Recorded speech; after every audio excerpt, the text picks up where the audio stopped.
तर मित्रांनो, तुमचं सर्वांचं पुन्हा एकदा स्वागत आहे आपल्या यूट्यूब चॅनल इनक्रेडिबल MSRTC वरती।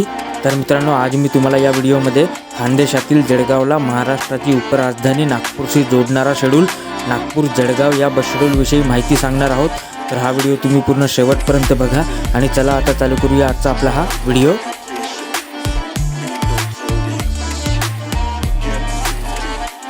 तर मित्रांनो, जळगाव नागपूर जळगाव हा बस शेड्यूल जळगाव आगार जळगाव विभाग ऑपरेट करते आणि मित्रांनो, सध्या नागपूर जळगाव या मार्गावर हा एकच रेग्युलर बस शेड्यूल चालू आहे आणि या बस व्यतिरिक्त जादा सीझनमध्ये जळगाव आगारातर्फे पुन्हा 1-2 नागपूरसाठी बसेस सोडले जाते।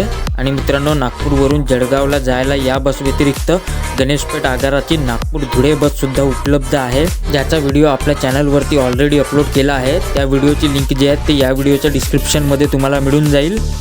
बाकी मित्रांनो, नागपूर जळगाव ही बस नागपूरवरून कोंढाळी, तळेगाव, अमरावती, मूर्तिजापूर, अकोला, खामगाव, नांदुरा, मलकापूर, मुक्ताईनगर, भुसावळ मार्गे जळगावला जाते आणि या मार्गे नागपूर ते जळगावचं डिस्टन्स लगभग 450 किलोमीटर असून हे डिस्टन्स पार करायला या बसला 11.5 तासाचा कालावधी लागतो।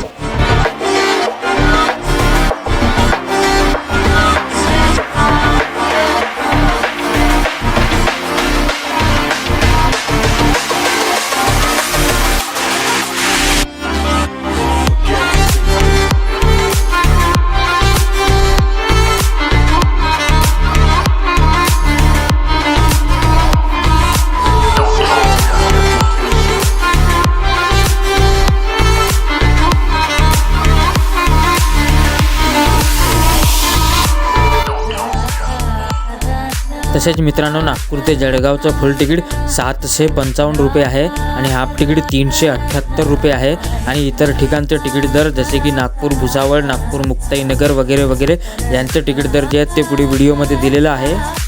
बाकी मित्रांनो, नागपूरवरून ही बस सकाळी 5 वाजता सुटते आणि जळगावला ही बस संध्याकाळी 4:30 पोहोचते। तसेच जळगाववरून ही बस सकाळी 5 वाजता सुटते आणि नागपूरला ही बस संध्याकाळी 4:30 पोहोचते आणि इतर ठिकाणचा टायमिंग जो आहे तोही पुढे व्हिडिओमध्ये दिलेला आहे। तसेच जळगाव नागपूर जळगाव ही बस ऑनलाईन रिझर्वेशनसाठी सुद्धा उपलब्ध आहे। आणि एक महत्त्वाची माहिती म्हणजे या व्हिडिओमध्ये मी रेग्युलरवाल्याच नागपूर जळगाव या बस शेड्यूलविषयी माहिती सांगितलेली आहे। रेग्युलर बस व्यतिरिक्त कोणतीही नागपूर जळगाव या जादा बस शेड्यूलविषयी माहिती जी आहे ती या व्हिडिओमध्ये सांगितलेली नाही आहे, ही गोष्ट तुम्ही लक्षात असू द्या।